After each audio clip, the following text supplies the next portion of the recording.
إن هذا القرآن يهدي للتي هي أقوم. ان الحمد لله والصلاة والسلام على رسول الله. اعوذ باللہ من الشیطان الرجیم. بسم اللہ الرحمن الرحیم. ناظرین کرام، السلام علیکم ورحمۃ اللہ وبرکاتہ. رمضان کے اس باسعادت مہینے میں اللہ عز و جل کے پیغام قرآن مجید کو آسان اور عام فہم انداز میں سمجھنے کی کوشش کرتے ہیں، اور اس نیت اور ارادے کے ساتھ کہ اللہ عز و جل ہمیں اپنے احکامات پر زندگی کے آخری سانس تک کاربند فرمائے. یقیناً قرآن کو سمجھنا بہت آسان ہے، کیونکہ رب کریم کا فرمان ہے وَلَقَدْ يَسَّرْنَا الْقُرْآنَ لِلذِّكْرِ فَهَلْ مِن مُدَّكِرٍ، کہ نصیحت حاصل کرنے والوں کے لیے قرآن کو آسان و سہل بنا دیا گیا ہے، تو ہے کوئی جو نصیحت حاصل کرے؟ قرآن کا موضوع ہے انسان، یعنی میں اور آپ. قرآن ہمیں بتلاتا ہے کہ ہماری زندگی کا مقصد کیا ہے. قرآن ہماری رہنمائی کرتا ہے کہ کن کاموں میں ہماری بھلائی ہے اور کن امور میں خسارہ. پھر سب سے اہم بات کہ اس دنیا کی عارضی زندگی میں کس طرح اس سے گزارا جائے کہ میں اور آپ اللہ عز و جل کے اخروی انعامات کے حقدار بن جائیں. قرآن نبی صلی اللہ علیہ وسلم کے ذریعے اللہ کا اپنے بندوں سے براہ راست خطاب ہے. نبی صلی اللہ علیہ وسلم نے اس پیغام کو بلا کمکاست ہم سب تک پہنچا دیا. نہ صرف پہنچا دیا بلکہ عملاً بھی کر کے دکھا دیا. اور اب امت کی ذمہ داری ہے کہ قرآن پر نہ صرف عمل کرے بلکہ اس کی ابدی سرمدی دعوت کو دنیا کے ایک ایک شخص تک پہنچائے. ہم انشاءاللہ روزانہ ایک پارے میں اختصار کے ساتھ اللہ عز و جل کے احکامات سادہ اور عملی انداز میں آپ تک پہنچانے کی کوشش کریں گے. اس میں احکامات کو ترجیحاً ایک خطاب کے انداز میں پیش کیا جائے گا، گویا کہ آپ کا رب آپ سے مخاطب ہے. اللہ عز و جل ہمیں اس کوشش میں کامیاب فرمائے. ان قرآنی پیغامات کو غور سے سنیے، ان احکامات کی روشنی میں اپنا احتسابی جائزہ لیجئے کہ اللہ کے حکم کے مقابلے میں کہاں کھڑا ہوں، اور پھر اللہ عز و جل سے عمل کی توفیق مانگتے ہوئے اپنے آپ کو اللہ کے فرامین کے مطابق ڈھالنے کا مصمم ارادہ کیجیے.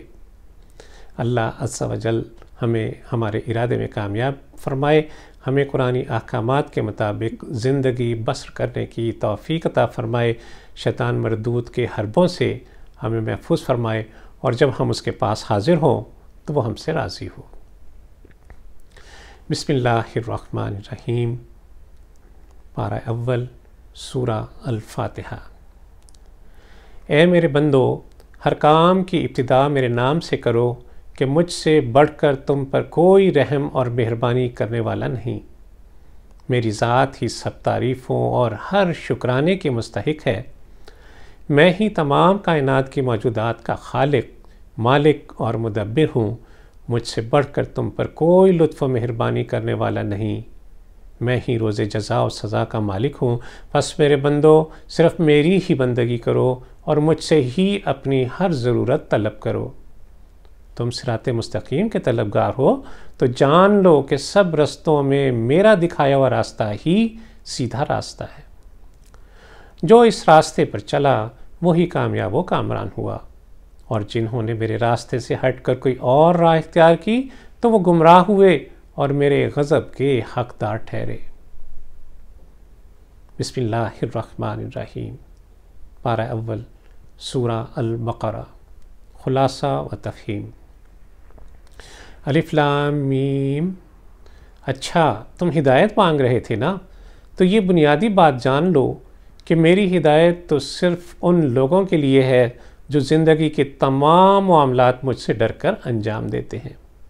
یہ قرآن اللہ کی اپنی نازل کردہ کتاب ہے، اس میں ذرا سی بھی شک کی گنجائش نہیں. مجھ پر بن دیکھے ایمان لانا، نماز کا نظام قائم کرنا، جو نعمتیں تمہیں دی ہیں انہیں اپنے تک محدود نہ رکھنا، بلکہ ہماری مخلوق کی بھلائی پر خرچ کرنا، قرآن اور اس سے پہلے نازل ہونے والی ہماری کتابوں پر ایمان رکھنا، اور آخرت میں ہمارے حضور حاضری کو کبھی نہ بھولنا۔ جب تم ایسا کرنے لگ جاؤ گے تو ہدایت اور فلاح یافتہ کہلاؤ گے۔ جو لوگ ہماری ان بنیادی ہدایات کو جھٹلاتے ہیں تو ان کے انکار کی سزا کی پاداش میں ہم ان کے دلوں کو اپنی ہدایت کے لیے بند کر دیتے ہیں۔ اب یہ نہ حق بات سن سکتے ہیں اور نہ حق بات کا اظہار کر سکتے ہیں۔ ایسے لوگوں کے لیے ہم سخت سزا کا فیصلہ صادر فرما دیتے ہیں۔ اسی طرح بعض لوگ ایمان کا دعویٰ تو کرتے ہیں، لیکن در حقیقت وہ اہل ایمان اور ہمارے ساتھ دھوکہ بازی اور فریب کرتے ہیں۔ وہ سمجھتے ہیں کہ اپنی چال بازیوں سے انہوں نے ہمیں دھوکے میں ڈال دیا۔ ہرگز نہیں، یہ نادان ہیں، انہیں اصل حقیقت کا کچھ بھی ادراک نہیں۔ ان کی بدعقیدگی، جھوٹ اور منافقت کے روگ کو ہم نے اور بڑھا دیا تاکہ یہ اس میں بڑھتے چلے جائیں اور پھر ایک دردناک انجام کو پہنچیں۔ جب انہیں فساد یعنی کفر و معاصی سے روکا جاتا ہے تو وہ حقیقت کے برخلاف اپنے آپ کو مسئلے ظاہر کرتے ہیں۔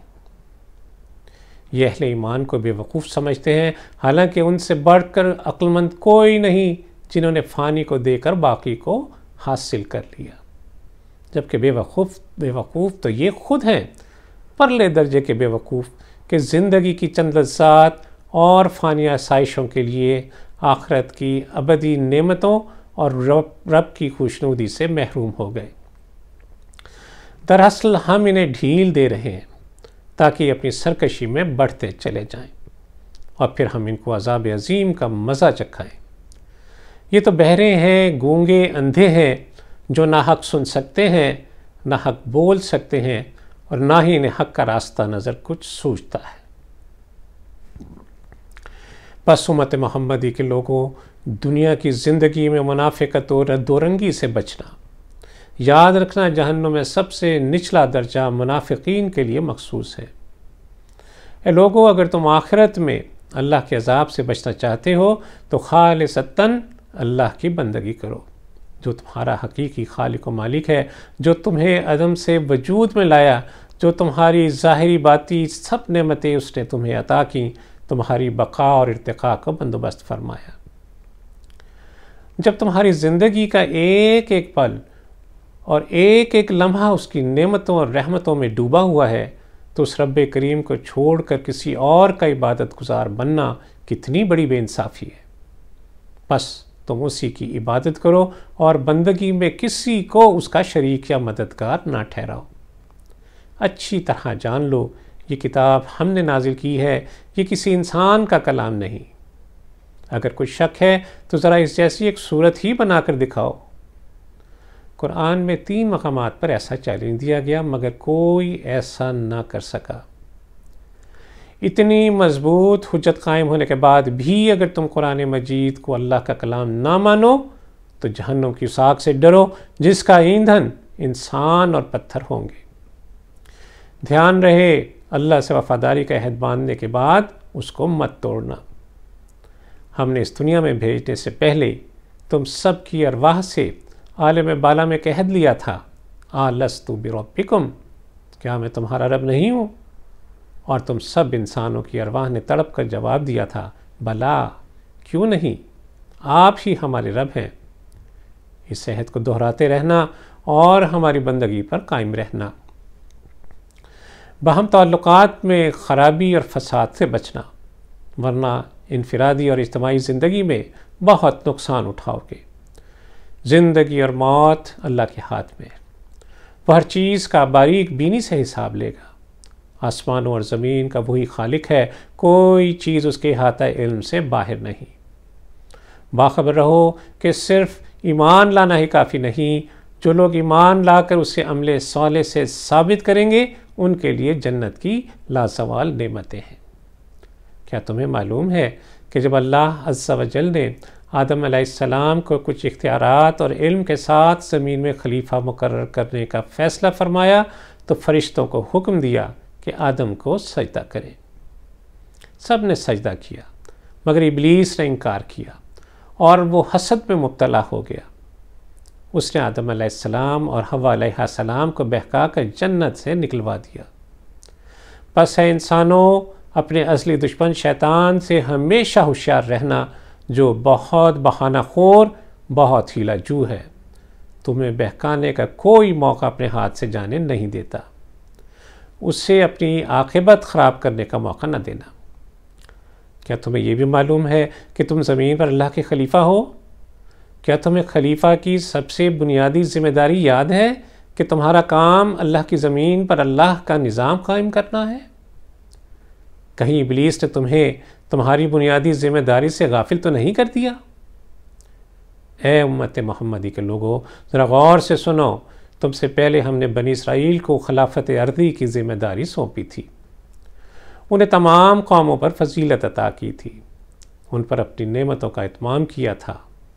تمہاری طرح انہیں بھی کتاب دی گئی تھی، لیکن انہوں نے تھوڑی سی دنیاوی منفعت کے لیے اسے بدل ڈالا، اپنے افعال سے حق کو مشتبہ بنا ڈالا، جانتے بوجھتے حق کو چھپایا۔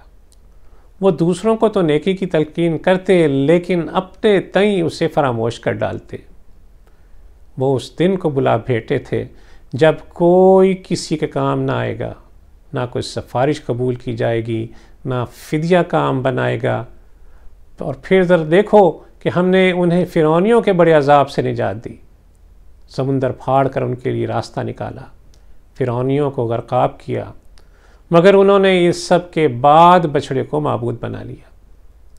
ہم نے بنی اسرائیل کو جزیرہ نما سینا میں دھوپ سے بچانے کے لیے ابر کا سامان کیا، کھانے پینے کے لیے بنو سلوا کا بندوبست کیا، ان کے لیے چٹان سے 12 چشمے جاری کیے، پھر بھی انہوں نے ناشکری ہی کی بات کی۔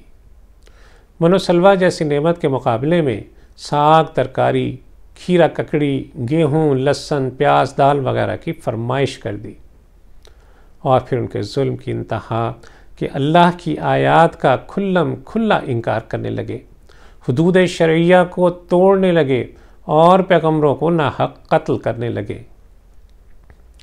بس پھر ہمارے غضب نے انہیں ہر طرف سے گھیر لیا، ان پر ذلت و خواری اور پستی و بدحالی مسلط کر دی گئی۔ اے امت محمدی، بنی اسرائیل کے طرز عمل میں تمہارے لیے بہت بڑا سبق ہے، بس تم ان کاموں سے بچنا۔ بنی اسرائیل نے اپنی کتاب تورات کے احکامات کو پس پشت ڈالا، قوانین الہیہ کو توڑا، اللہ سے وفاداری کے عہد سے پھر گئے، سب کے قانون کی خلاف ورزی کی، کلام اللہ میں تحریف کی، گائے کی محبت دل میں بسا کر اس کی پوجا شروع کر دی اور اس کو ذبح کرنے میں لے تو لال کرنے لگے۔ پھر جب ان کے دل پتھروں سے بھی زیادہ سخت ہو گئے تو اللہ عز و جل نے اپنی نظر رحمت ان سے ہٹا لی۔ ان کے لیے فیصلہ کر دیا گیا کہ جب تک دنیا میں رہیں گے ذلیل و خوار ہو کر رہیں گے، ان پر اللہ کی پھٹکار رہے گی اور آخرت میں انہیں شدید ترین عذاب کی طرف پھیر دیا جائے گا۔ بنی اسرائیل کو اپنے یہودی ہونے پر بڑا غرہ تھا، وہی سمجھتے تھے کہ وہ کچھ بھی کریں دوزخ کی آگ ان پر حرام ہے، اور اگر بغرض محال دوزخ میں جانا بھی پڑا تو محض چند دن کے لیے، اور پھر وہ جنت میں داخل کر دیے جائیں گے۔ اے امت محمدی، کہیں تم بھی کسی ایسی غلط فہمی میں تو نہیں پڑ گئے؟ یاد رکھنا، کسی بھی قوم سے اللہ کا کوئی رشتہ نہیں، اللہ کا رشتہ ہے تو تقوی سے، اللہ کا رشتہ ہے تو ایمان سے۔ اپنے نبی صلی اللہ علیہ وسلم کے فرمان کو کبھی نہ بھولو کہ عقل مند وہ ہے جو اپنے آپ کو پہچان لے اور موت کے بعد کے لیے تیاری کرے، اور بے وقوف ہے، عاجز ہے وہ شخص جو نفسانی خواہشات کے پیچھے لگا رہے اور اللہ سے امید لگا کر بیٹھے۔ بنی اسرائیل میں ایک بہت بڑی خرابی یہ درکار آئی تھی کہ وہ اللہ کے احکامات سے منہ پھیر کر صرف اپنی نسل پر اترے پیغام کو ہی حق جانتے تھے۔ نبی صلی اللہ علیہ وسلم کی آمد سے پہلے وہ آپ کی آمد کا بے چینی سے انتظار کیا کرتے تھے۔ جب اللہ عز و جل نے آپ صلی اللہ علیہ وسلم کو بنی اسماعیل میں مبعوث کیا تو انہوں نے عصبیت کی بنا پر آپ صلی اللہ علیہ وسلم کی رسالت سے انکار کر دیا اور مخالفت پر اترائے۔ وہ تکبر اور عصبیت میں اتنی دور نکل گئے تھے کہ صرف نبی صلی اللہ علیہ وسلم اور مسلمانوں ہی کو برا بھلا نہیں کہتے تھے، بلکہ اللہ عز و جل اور جبریل امین علیہ السلام کو بھی گالیاں دیا کرتے تھے۔ جب بنی اسرائیل کو ان کے کرتوتوں نے ذلت و پستی کے گڑھے میں لا پھینکا، ان پر اخلاقی اور مادی زوال چھا گیا، تو انہوں نے جادو ٹونوں، طلسمات اور تعویذ گنڈوں کا سہارا لیا۔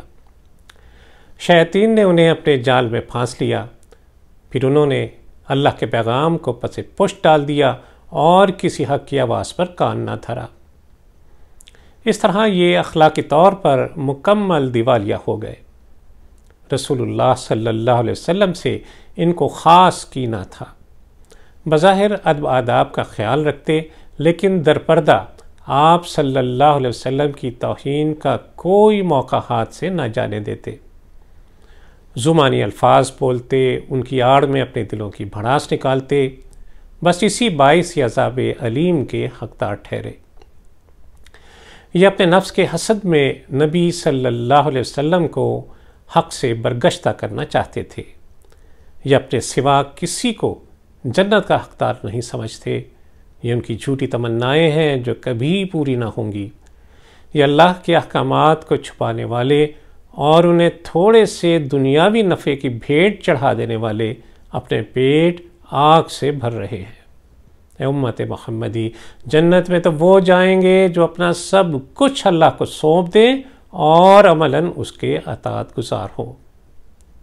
ان لوگوں سے بڑھ کر ظالم کون ہوں گے جو لوگوں کو اللہ کے گھروں میں اللہ کی عبادت سے روکیں؟ ایسے لوگوں کے لیے دنیا اور آخرت ہر دو جگہ عذاب عظیم ہے۔ اچھی طرح جان لو، اللہ کا کوئی بیٹا نہیں ہے۔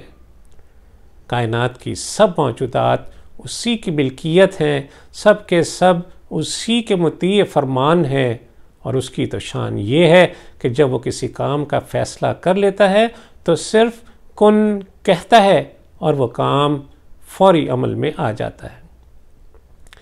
باقی رہے مشرکین تو ان کے مطالبات اور ان کے اعتراضات یہ کوئی نئے نہیں ہیں۔ گمراہی کا مزاج ہمیشہ سے ایک ہی رہا ہے۔ اے امت محمدی، یہ یہود و نصارہ تم سے کبھی راضی ہو ہی نہیں سکتے جب تک کہ تم ان کے سے رنگ ڈھنگ اختیار نہ کر لو، ان جیسے عقائد، ان جیسے اعمال نہ بنا لو۔ یاد رکھو، اگر تم نے ان کی خواہشات کی پیروی کی تو کوئی تمہیں اللہ کی پکڑ سے نہیں بچا سکتا۔ ذرا اپنے باپ ابراہیم علیہ السلام کی زندگی پر ایک نظر ڈالو۔ ان کی پوری زندگی اپنے رب کے لیے سراسر قربانی ہی قربانی تھی۔ انہوں نے حق کی راہ میں ہر طرح کی آزمائش جھیلی اور ہمیشہ ثابت قدم رہے۔ اللہ عز و جل نے انہیں تمام انسانیت کا امام بنا دیا۔ بنی اسرائیل کی امامت میں بیت المقدس کو مرکز دعوت کی حیثیت حاصل رہی، لیکن جب بنی اسرائیل کو ان کے منصب سے معزول کر دیا گیا تو یہ مرکزیت آپ سے آپ ختم ہو گئی۔ جب امت محمدیہ اس منصب پر فائز ہوئی تو کعبہ کو دین الہی کا مرکز قرار دیا گیا، اور ابراہیم علیہ السلام کی دعوت کا مرکز بھی یہی مقام تھا۔ اللہ عز و جل نے کعبہ المشرفہ کو اہل ایمان کا مرکز اور امن کا مقام قرار دیا، اور اس گھر کو طواف، اعتکاف اور رکوع و سجود کرنے والوں کے لیے ہر طرح سے صاف ستھرا اور شرک کی تمام علائشوں سے پاک رکھنے کا حکم دیا، اور فرما دیا کہ امامت صالحہ صرف صالح مومنین کو ہی ملے گی۔ اور ذرا وہ وقت بھی یاد کرو جب ابراہیم علیہ السلام اور اسماعیل علیہ السلام خانہ کعبہ کی دیواریں اٹھاتے جاتے تھے اور اللہ عز و جل سے یہ دعا مانگ رہے تھے کہ اے ہمارے رب، ہمیں اپنا مطیع فرمان بنا، ہماری نسل سے ایسی قوم اٹھا جو تیری فرما بردار ہو، ہمیں اپنی عبادت کے طریقے بتا اور ہماری کمزوریوں سے درگزر فرما۔ اور اے ہمارے رب، ان لوگوں میں انہی میں سے ایک رسول اٹھا جو انہیں تیری آیات سنائے، انہیں کتاب و حکمت کی تعلیم دے اور ان کی زندگیاں سنوارے۔